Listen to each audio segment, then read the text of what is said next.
Selamat pagi semua people yang ada di Zoom dan juga di Instagram. Sebelum kita mulai, saya akan mengucapkan beberapa hal ya. Yang pertama, bagi semua people yang menjalankan puasa hari ini atau sebulan ini ya, semoga dilancarkan. Selamat datang di bulan Ramadan. Dan bagi semua people yang kemarin lusa ya, ada Hari Raya Imlek juga. Ya, selamat Hari Raya ya, Kyonghi Kyonghi. Semoga keberkahan kita di bulan ini dan juga bulan-bulan ke depan semakin lama semakin membaik dan semakin banyak juga seperti air terjun yang mengalir ya, apalagi portofolio trading semua people masing-masing. Oke, selamat datang lagi di salah satu program dari NHB Sekuritas Indonesia yaitu Morning Stock Pick atau biasa yang kita singkat MSP. Perkenalkan, nama saya Ilham sebagai technical analyst dari NHB Sekuritas Indonesia, dan kurang lebih dalam 30 menit ke depan saya akan memaparkan informasi pasar dan juga pastinya stock week hari ini. Biar saya tahu apakah semua people sudah pada siap di pagi hari yang hujan ini, karena haknya hujan itu ternyata hijau. Ketik hijau di kolom chat sambil saya share materi hari ini. Kalau kita ngomongin soal komoditas nih, small people ya, seperti biasa kemarin emas mengalami pertumbuhan sebesar 2,04%. Ini sedikit agak typo ya, ke 4.977 per troy ounce. Emas per gramnya juga mengikuti ada pertumbuhan sebesar 2,33% ke 2.700.133 per gramnya. Ada silver yang mengalami pertumbuhan sebesar 5,04% ke 77,2. Ada Brent yang mengalami pertumbuhan juga sebesar 4,14% ke 69,6 per barel. Ada gandum yang mengalami pertumbuhan sebesar 1,75% ya ke 550,3. Ada nikel yang mengalami pertumbuhan sebesar 3,65% ke 17.393. Namun CPO terkoreksi sebesar 0,84% ke 4.016. Adapun status kemarin ada sekitar 644 saham yang mengalami penguatan, 437 saham yang mengalami pelemahan, dan ada sekitar 244 saham yang masih dinilai stagnan ya. Kemudian untuk net foreign-nya kemarin ada net foreign buy ya sebesar 467,27 miliar.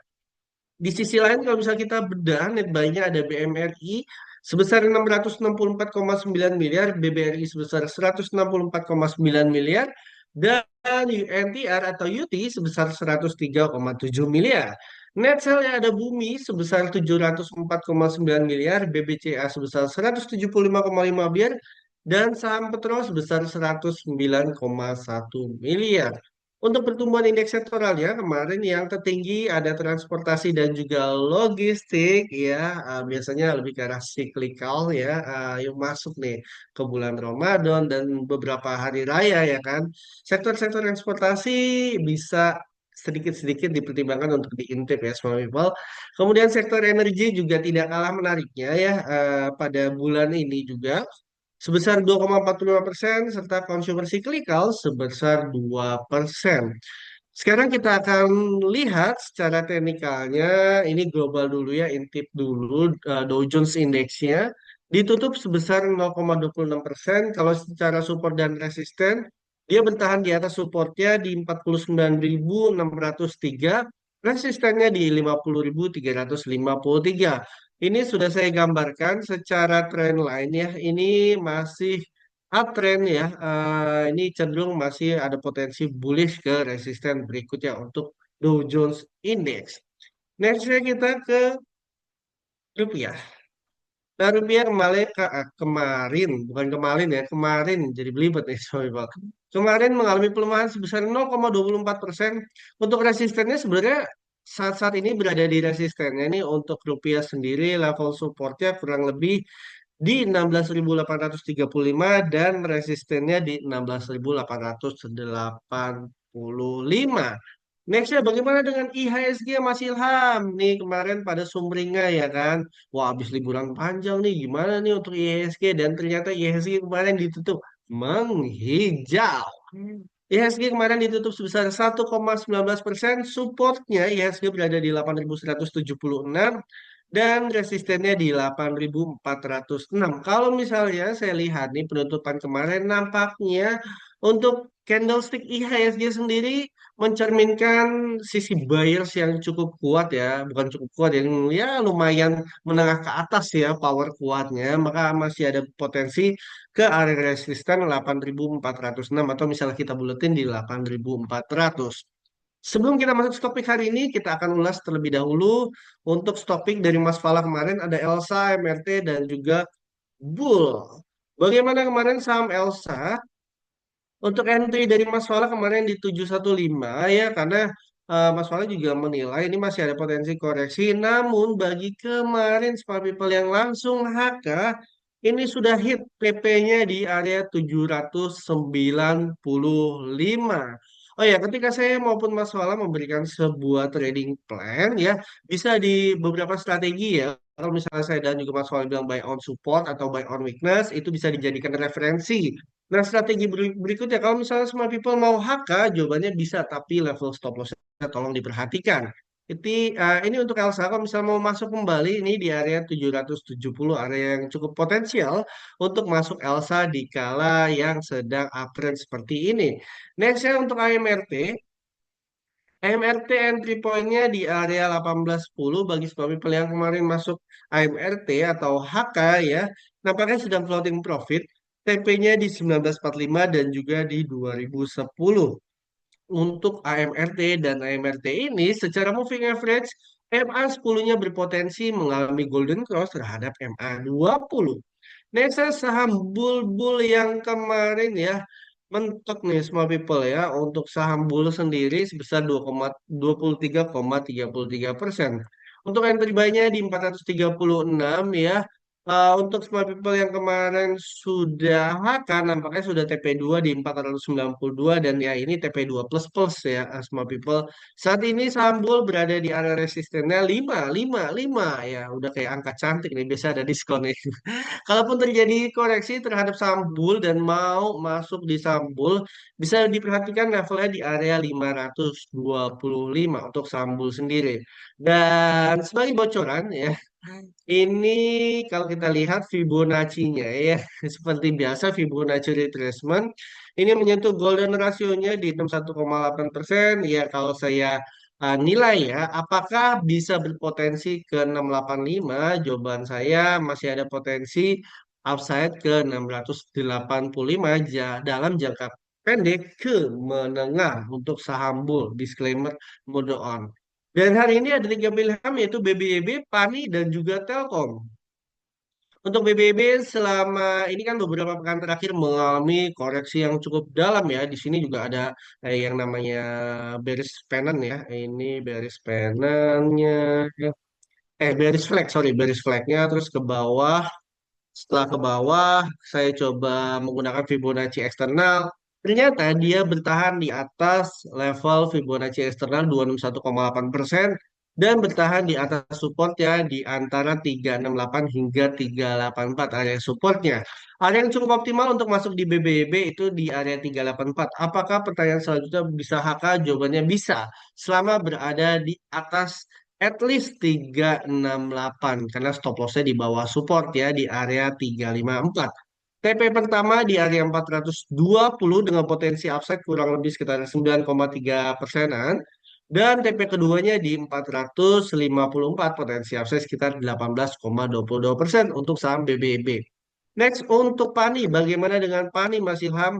Oke, PANI secara moving average ya, kita lihat MA10 yang warna hijau berpotensi mengalami golden cross terhadap MA20-nya ya yang warna kuning. Walaupun kalau misalnya kita lihat secara stokastik ini masih di area netralnya nih, smart people. Apakah dia overbought. Nah, overbought ini ketika di atas ya, smart people ini belum masuk area overbought-nya ya untuk saham PANI. Dan saham PANI bertahan di area supportnya di 10.700 yang mana merupakan area cukup optimal untuk masuk saham PANI dan bisa ditradingkan dalam jangka pendek. TP pertama di 11.600 dengan potensi upside sekitar 8,15%, TP keduanya di 12.650 dengan potensi upside sekitar 17,94%. Tapi kalau misalnya kita buletin dia di 18% tipis-tipis. Nextnya saham Telkom. Untuk saham Telkom sendiri, kalau misalnya Saya lihat juga nih secara Fibonacci ini bertahan di atas 78,6% ya. Kemudian sekarang bertahan di atas 5 Fibonacci 50% ya dan bertahan di klasik supportnya di 3460. Area 3460 merupakan area yang cukup optimal ya untuk masuk untuk saham Telkom dan TP pertamanya di 3740 yang mana merupakan potensi upside sekitar maaf smart people sekitar 8 persenan. Dan TP keduanya di 390 dengan potensi upside sekitar 13,87%. Nah, baik, sekarang kita masuk ke sesi Q&A. Jadi bagi semua people yang memiliki pertanyaan bisa langsung ditanyakan pada kolom chat.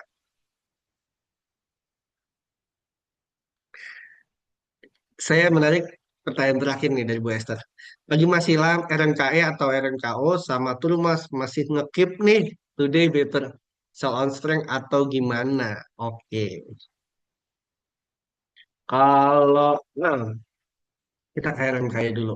RMKE apa berarti ini asumsinya saya kan nggak tahu ya. Asumsinya adalah Ibu Esther udah punya ya. Untuk si RMKE dulu ya, kalau misalnya kita lihat Fibonacci-nya ini berada di 78,6%. Kalau saya pribadi, resistennya ini berada di 5450. TP keduanya ini berada di 5925. Sorry, bukan TP kedua. Resisten pertama di 5450 atau target profit terdekatnya, di area 5400, area berikutnya di 5925. Ini bisa di hold apabila melebihi area 5400 ya, potensi upside-nya ke 5925 untuk RMKE. Nah, ini ada salah satu strategi yang cukup menarik. Jadi gini, smart people. Kalau misalnya smart people ragu apakah sell sekarang atau sell nanti, ini menurut pendapat saya ya. Ini bisa direalisasikan sebagian ya, sebagian besar juga nggak apa-apa. Misalnya 70 hingga 80% direalisasikan dulu profitnya bagi small people yang misalnya sudah hold di saham apapun, ini case-nya saham apapun. Nah, 15 hingga 20% berikutnya biarin jalan sendiri. Entah dia mau naik ke atas atau mau naik ke bawah, tapi at least sebagian besar profit dari smart people sudah masuk RDN lah kasarnya seperti itu. Jadi meminimalisir keraguan yang terjadi apakah harus sell sekarang atau misalnya sell nanti.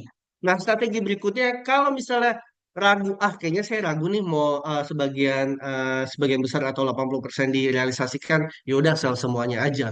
Jangan sampai ketika kita masuk ke suatu saham itu ragu. Tapi ada strategi berikutnya yang kayak ini sudah cukup kok. Kayaknya saya mau sell. Nah, itu lebih baik lagi. Lebih banyak bersyukur ya, small people. Ini untuk RMKE. Nah, bagaimana dengan RMKO-nya? RMKO, wah, ini ada sedikit bocoran tips-tipis. Jadi RMKO ini target berikutnya di 895 ya.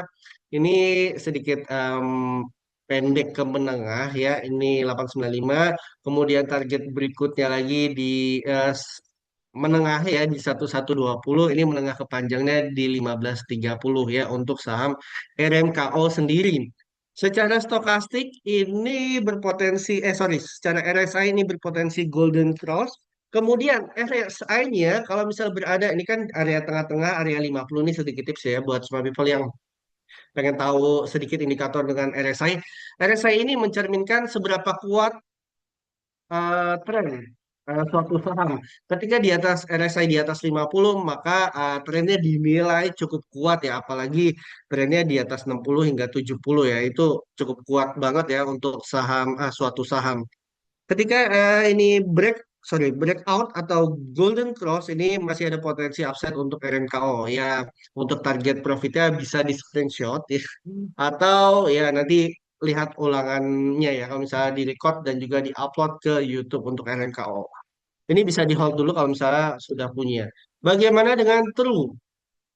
Oke, True. Terus selama masih di atas 234 masih bisa di hold ya Smart People untuk saham True-nya potensi upside-nya kurang lebih ke 338 untuk saham True.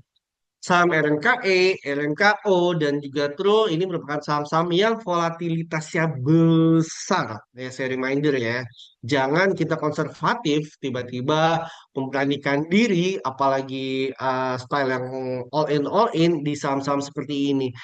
Kalau terjadi floating profit ya alhamdulillah, tapi kalau terjadi floating loss dan mengganggu psikologi itu better dihindari ya, masih banyak ada sekitar 950 saham lebih kok small people, cari sesuai profil risiko dan trading plan kita masing-masing. Itu untuk tiga sahamnya Ibu Esther. Kemudian Pak Uspan, Assalamualaikum Pak Ilham, Waalaikumsalam warahmatullahi wabarakatuh, sehat selalu, selamat menunaikan ibadah puasa, terima kasih.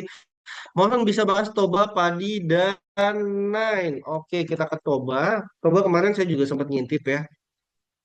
Untuk saham Toba sendiri, kalau misalnya sudah punya bisa di hold terlebih dahulu. Kalau misalnya belum punya ini tungguin di 740 ya. Apakah bisa HK? Jawabannya bisa, tapi sebenarnya saham Toba kemarin menyentuh di area resistennya di area 780. If ya jika berhasil menembus di atas 780, next potensial upside-nya ke 825 untuk saham Toba. Jadi bagi yang sudah memiliki saham Toba, kalau tidak bisa menembus 780 direalisasikan terlebih dahulu entah 70%, 80% atau 90%, biarkan sisanya dia melanjutkan sendiri ya. Dengan catatan ketika 20 misalnya tiga disisain 30% lah ya. Ketika si 30% ini melanjutkan kenaikan ya entah ada volatilitas ke atas atau ke bawah, jangan lupa pasang trailing stop. Itu untuk saham Toba. Nextnya kita tadi mana ya? Sebentar agak hilang. Toba, Padi, dan Nile. Padi ini kalau mau masuk sebentar, ini banyak garis-garisnya ya. Padi kalau mau masuk ini sedikit konservatif to moderate di 130. Kalau misalnya mau HK oke, mau HK selama masih di atas 130, stop lossnya kalau misalnya mau HK di area 120. Tapi kalau mau entry di 130, stop lossnya agak bawah dikit ya di 115. TP pertamanya kurang lebih di area 161, TP keduanya di area 180 untuk saham padi. Secara volume ini saham padi masih oke ya, masih optimal lah, bahasanya masih optimal untuk saham padi bisa di hold terlebih dahulu bagi small people yang sudah memiliki saham padi. Nah, kemudian saham 9 atau saham 9 untuk saham TNO 9 ini pertanyaannya apakah sudah punya atau belum? Kalau sudah punya bisa di hold terlebih dahulu. Kalau belum, ini untuk saham lain ini sedikit moderate atau agresif ya. Masuknya di 163. TP pertamanya di 199 atau 200, TP 2-nya di 222. Nah, stop loss ya di area 142 untuk saham lain. Next, kita ke Raja Ratu EMPC. Raja, oke, Raja sudah punya atau belum? Kalau sudah punya bisa di hold terlebih dahulu. Kalau misalnya mau ambil ya, ini area 4.900 sedikit konservatif ke moderate bisa diambil. Saham Raja next TP-nya di 5.575 potensial TP-nya, kemudian TP keduanya di 6.200 untuk saham Raja sendiri. Secara stokastik ini masih oke, secara RSI ini masih oke, cuman RSI-nya juga yang bawahnya lagi di bawah ya, yang bawahnya lagi di bawah RSI. Ini saya menilai masih oke, tapi tidak terlalu kuat banget gitu untuk Raja. Makanya kalau misalnya terjadi floating profit dan sudah cukup, bisa direalisasikan terlebih dahulu untuk saham Raja. Nah, kalau misalnya rajanya diomongin, biasanya ratunya mau ikutan nih. Oke, bagaimana dengan sang ratu? Sang ratu ini untuk konservatif to moderate di 7.125. TP terdekatnya di 8.375. Nah, pertanyaan berikutnya, apakah bisa HK untuk saham ratu? Jawabannya bisa, tapi kalau misalnya mau HK di harga sekarang 7.600, stop loss-nya di area 7.125. Tapi kalau misalnya mau ambil di 7.125, stop loss-nya di area 6.500. Targetnya sama ya, 8.375. Target terdekat aja dulu untuk saham Ratu. Next-nya IMPC.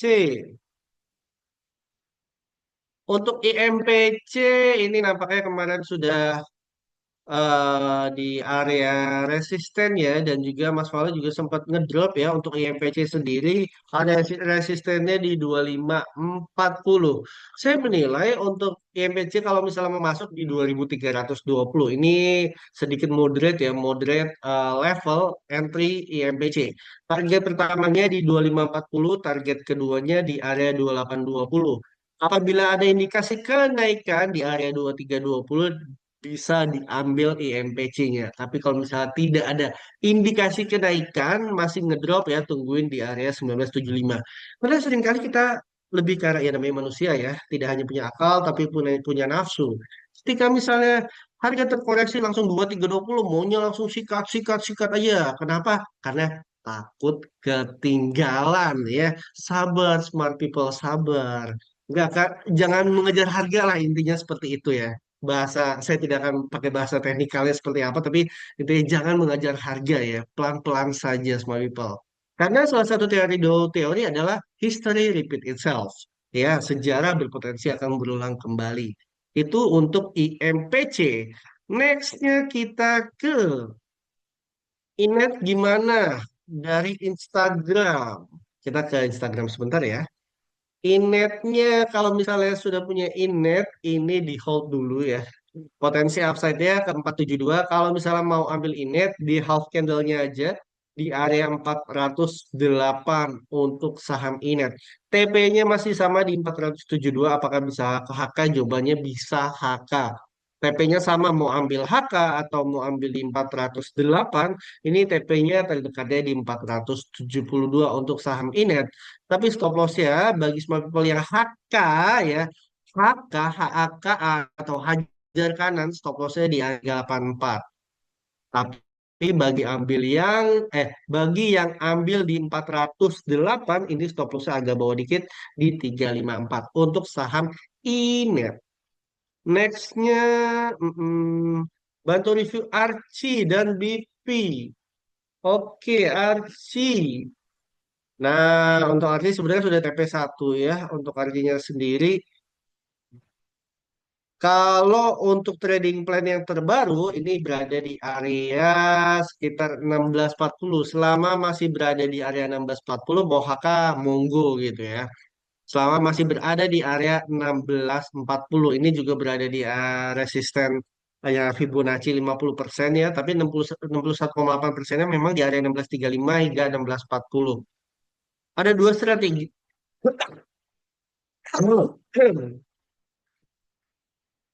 Loss material. Ada dua strategi. Yang pertama, moderate to agresif bisa HK di 1695, TP-nya di 1795 atau 1800. Atau di yang kedua, moderate to konservatif di area 1640 untuk saham Archie. Nextnya BP.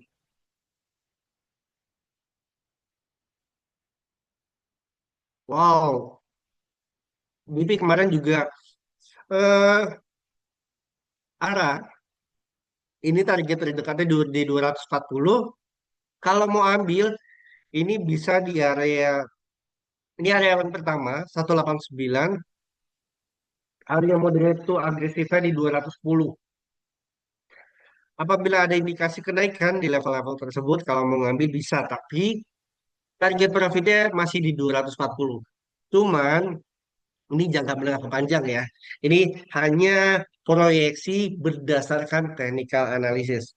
Jadi mungkin Smart People ada yang tahu pattern XABC, panjang XA, ya, potensial panjang B dan juga C. Next potensial if BP ini breakout dari 240, next potensialnya ke 278. Kalau kita lihat pakai Fibonacci, ini agak di atasnya lagi di 316. Ini untuk menengah ke panjang proyeksi berdasarkan technical analysis ya untuk saham BP. Oke, baik Smart People, tidak terasa market sebentar lagi akan buka ya. Sebagai kesimpulan, stok pick hari ini ada BBB, PANI dan juga Telkom. Smart People, program Morning Topik atau MSP diadakan hari Senin hingga Jumat pukul 8.30 waktu Indonesia Barat sampai selesai. Dan bagi Smart People yang mau explore lebih lanjut selain saham, ada yang namanya waran terstruktur. Bisa lihat di website waranindonesia.co.id atau explore di aplikasi RHB Smart ID. Selain itu, Smart People juga bisa menikmati salah satu fitur unggulan dari RHB Sekuritas Indonesia yaitu ARO untuk membantu mempermudah dalam membuat trading plan. Sekali lagi terima kasih atas partisipasinya. Semoga informasi yang kami sajikan dapat bermanfaat dan bisa menambah pengalaman trading serta serta investasi bagi small people semua. Ingin mengetahui informasi menarik lainnya soal saham? Tunggu episode selanjutnya hanya di RHB Sekuritas Indonesia. RHB Tax ID, easy, quick, smart.